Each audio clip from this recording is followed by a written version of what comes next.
In the heart of the city, high above the narrow streets and crowded houses, stood the statue of the Happy Prince.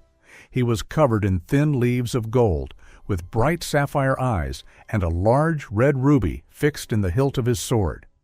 The townspeople admired him and often said that no one could be happier than the prince. His beauty and shine made him look perfect. Yet what they did not know was that when he was alive, he had lived inside a magnificent palace where sorrow and poverty were kept far beyond the high walls. Now, as a statue overlooking the city, he could see everything he had never seen before. He saw hungry children, grieving mothers, exhausted workers, and a young writer shivering in a cold, dark room. His heart filled with sadness, and he began to weep.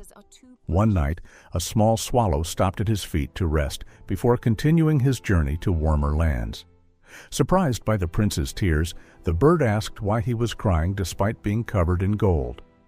The prince confessed that he was no longer happy and asked the swallow to take the ruby from his sword and deliver it to a poor mother who could not afford medicine for her sick child.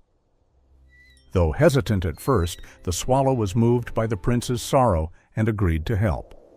Night after night, he carried the sapphires from the prince's eyes and peeled away the gold from his body, distributing it among the poor. Gradually, the statue lost its shine and beauty, but for the first time, the prince felt true happiness as he witnessed relief and hope returning to the city.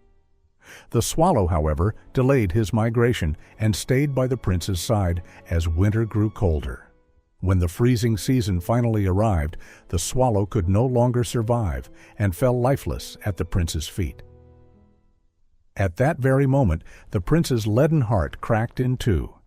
Seeing that the statue had lost its beauty, the townspeople decided to pull it down, as it was no longer impressive.